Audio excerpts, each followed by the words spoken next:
So, hindi mangyayari yan na magkakaroon siya ng warrant of arrest na hindi niya alam kung ano yung ebidensya.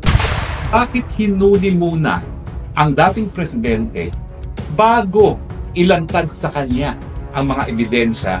Ano po ng Boneto ay nag-issue po ng order ang Pre-Trial Chamber Order Number 1 na inuutusan ang prosecution na ilabas na ang ebidensya laban kay dating Presidente Rodrigo Roa Duterte. Binigyan ng hukuman ang prosecution ng hanggang 4 ng Abril para ilantad ang ebidensya nila na ginamit para makakuha ng warrant of arrest. No? Yung ebidensya na hinanap ng korte para mag-issue ng warrant of arrest ay only reasonable basis.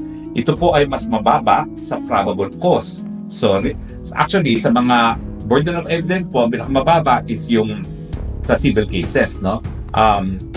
Preponderance of evidence. Pangalawa is, ito na nga po, reasonable basis. Tapos, probable cause. Probable cause na meron kang krimen na nangyari na ang akusado ang posibleng gumawa ng krimen na ito, tsaka proof beyond reasonable doubt na kakailanganin para ikaw ay mahusgahan ng guilty. Now, ang tanong, bakit hinuli muna ang dating presidente bago ilantad sa kanya ang mga ebidensya na naging dahilan pag-issue ng warrant of arrest? Siyempre, sa ating mga Pilipino, parang mali yun kasi hindi ganyan ang sistema natin. No? Pero alam niyo po, i-explain ko sa inyo kung bakit ganito ang proseso sa ICC at ano yung sinusunod nating proseso sa Pilipinas. Sa Pilipinas po, bago magkakaso sa hukuman, dadaan muna tayo sa proseso ng preliminary investigation. Ang preliminary investigation po yan ay kaya narariyan yan at karapatan yan ng lahat ng akusado sa hukuman para malaman nga kung merong krimen at meron bang sapat na ebidensya na posibleng yung nasasakdal nga ang gumawa ng krimen. Bakit nagkakaroon ng preliminary investigation? Kasi unang-una, hindi dapat masayang ang panahon at ang resources ng gobyerno para litisin yung mga hindi naman mapapatunayan nagkakasala sa hukuman.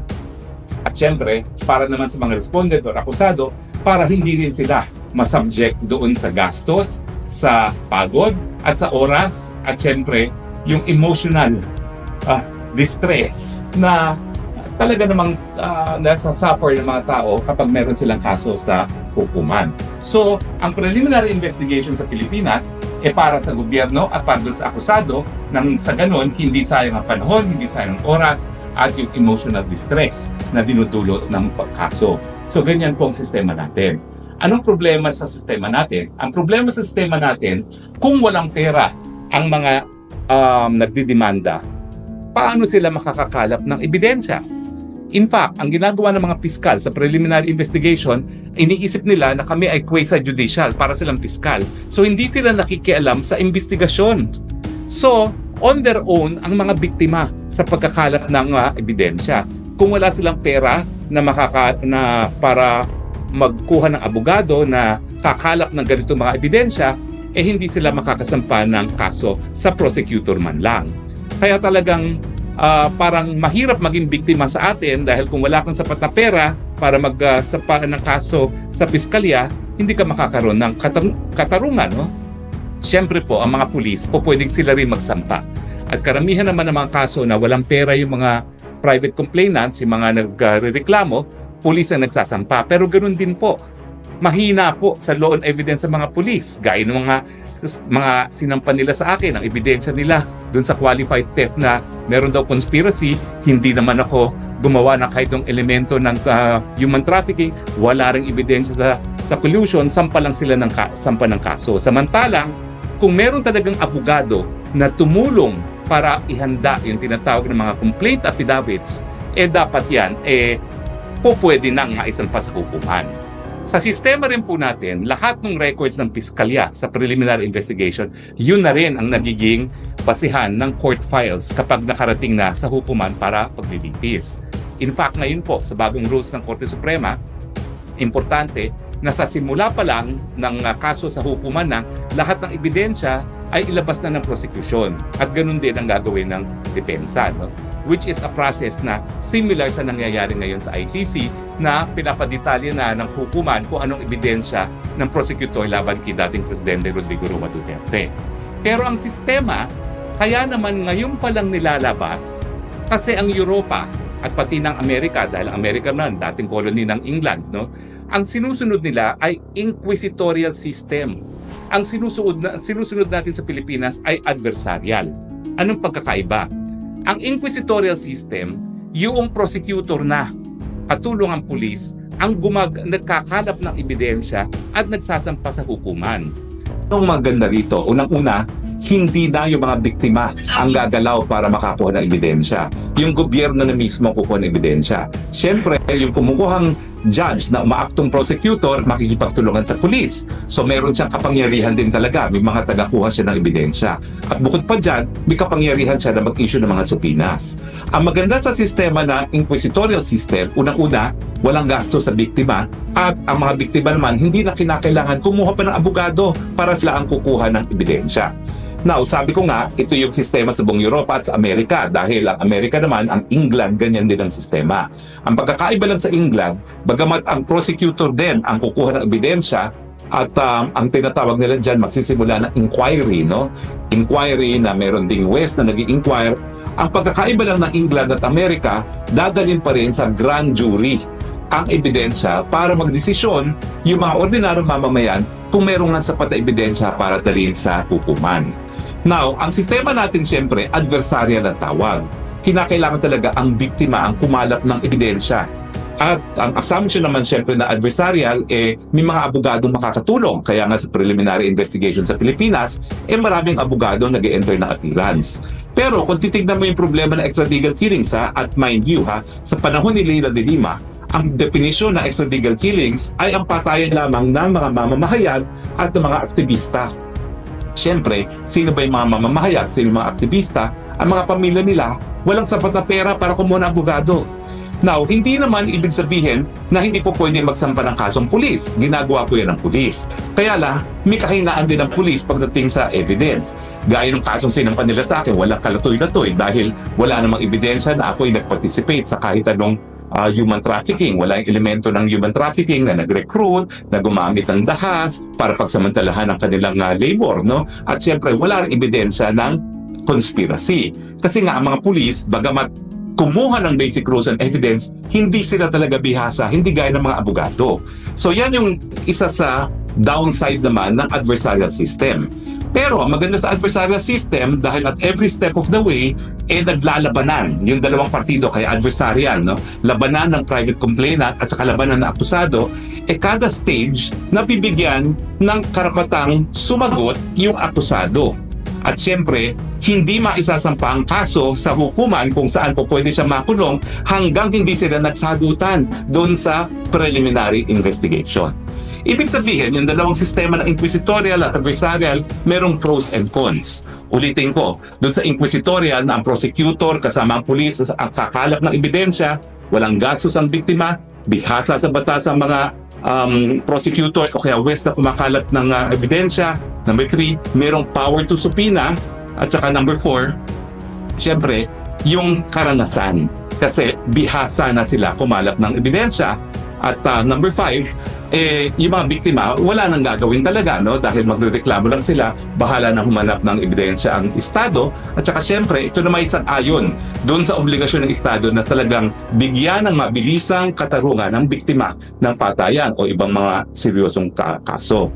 Ang downside, yun nga, sa sistema ng Europa, hindi malalaman na nasasakdal kung anong ebidensya laban sa kanya hanggang makarating nito sa hukuman, nagkaroon ng warrant of arrest, inaresto muna siya at saka niya malalaman ang ebidensya. So syempre, ang downside ng inquisitorial system, medyo hindi makatarungan naman yun doon sa tao na kukulong muna bago siya mabibigyan ng provisional liberty kung papayagan ng hukuman. Kasi sa akin, napaka-importante naman ng kalayaan, kasama ng kalayaan ng karapatan mabuhay at karapatan ng malayang pananalita. Now, dito sa adversarial system naman, anong advantages? No? Ang advantages, walang makukulong na hindi nila alam kung anong ebidensya laban sa kanila. Kasi sa proseso ng preliminary investigation, kinakailangan sasagutin niya mismo lahat ng ebidensya na ipiniresenta laban sa kanya. So, hindi mangyayari yan na magkakaroon siya ng warrant of arrest na hindi niya alam kung ano yung ebidensya. By the time umabot sa korte, alam na niya kung ano magiging depensa niya. At ngayon naman, sa bagong rules na inadapt ng Korte Suprema na yung file mismo ng piskal ay yan na yung file sa hukuman at dapat lahat ng ebidensya sa simula pa lang ng kaso sa pre-trial ay nakalabas na, ganun din naman sa depensa, mas mabilis yung proseso at hindi nasa dilim ang akusado. Alam na alam niya kung ano yung mga ebidensyang nagamit laban sa kanya. Anong mas mabuti? Well, palagi ko sinasabi na sa Pilipinas, dahil hindi naman lahat ng tao ay kayang magbayad ng abogado, parang mas mabuti ang inquisitorial system. Pero sa akin, dapat i-modify natin. Pwede naman kasi na ang gobyerno sa pamamagitan ng piskal ang kakalap ng ebidensya sa tulong ng pulis, pero at every stage of the way, mabigyan ng access ang akusado. O di naman kaya, tapusin nila yung case build-up, pagkatapos, i-reveal nila sa akusado kung anong mga ebidensya para masagot naman ng akusado.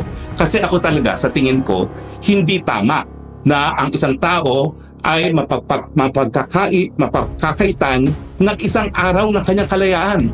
Unthinkable sa akin yan. Gaya ng sentimiento ng maraming Pilipino ngayon na hindi dapat nakakulong si PRRD na hindi man lang niya alam kung ano yung mga ebidensya na hinain laban sa kanya. So, ang ating gusto mangyari sa Pilipinas, at kung tayo makakabalik sa Kongreso siguro, ay modified inquisitorial. Hindi na dapat ang mga partido, ang mga nagrereklamo, nagsasampa ng ebidensya at kakalap ng ebidensya. Pwedeng simulan, pwedeng gobyerno na mismo ang kumalap ng ebidensya kasi standard naman yan kung patayan, death certificate, autopsy report, witnesses of killing, physical evidence, documentary evidence. Yan lang naman ang mga ebidensya documentary, testimonial, physical. Diba? So, kunin na lahat yan nung mga bihasang mga prosecutor katulong ng mga pulis nang hindi na nakasalalay sa biktima lamang. Pero tingin ko, para rin marespeto ang karapatan mga nasasakdal at meron namang overwhelming presumption of innocence. At ulitin ko po hindi sa akin tama na isang araw man, miski isang araw lang pagkakakulong, makukulong ang isang tao na hindi alam ang ebidensya laban sa kanya, no? Dapat, bago maisampa sa hukuman, yung buong case file ng piskal dapat i-reveal sa akusado. Siguro nga po, makakabalik ako sa Kongreso, ganyang sistema ang gagawin ko. Well, alam niyo po, itong idea naman inquisitorial at saka adversarial, hindi sa akin unang nanggaling yan. Isa yan sa advocacy ng aking lolo na si Jovito Salonga na matagal na niyang sinasabi na dapat pag-aralan natin yung pagbabalik sa sistema ng Espanyol. Now, alam niyo, Amerika, adversarial yan sa criminal cases. Inquisitorial siya sa preliminary investigation.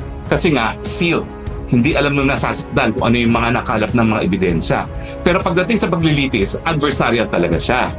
So, parang nagkaroon din ng aberration kasi nga, under Espanyol tayo, under na Amerika, so hindi na natin alam kung ano yung sistema natin sa Pilipinas.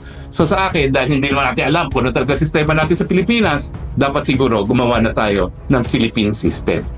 Gayahin natin yung ginagawa ng ICC, pero bago maisampa sa hukuman, dapat malaman muna ng akusado nang siya ay pwedeng mag-offer ng kontrademanda. Bakit? O kita nyo nangyayari ngayon. Nagbabayad ang ICC dun sa board and lodging ni Presidente at meanwhile yung Presidente natin, dating Presidente, ay napagkaitan ng kanyang karapatan sa kalayaan na hindi pa man lang nalalaman kung ano ang mga ebidensya laban sa kanya. At take note po napakatagal nung confirmation charges. 6 na buwan. Naaresto siya Marso, Setyembre pa ang confirmation charges. So may posibilidad na although po pwede naman magkaroon ng provisional release in between, may posibilidad na 6 months bago madesisyonan kung merong probable cause at 6 months ka nakakulong. Although meron din posibilidad na magkakaroon ng provisional liberty meanwhile.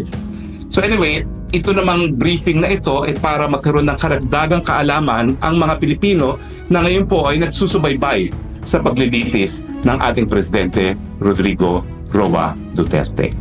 Sana po nakapulot kayo ng karagdagang kaalaman kung paano ang proseso dito sa International Criminal Court. Live, reporting from the Netherlands, ang inyong spokes ng bayan, Harry Roque nagsasabing, I love you Philippines, you're the only country that I have, you're the only country that I love. God bless the Philippines.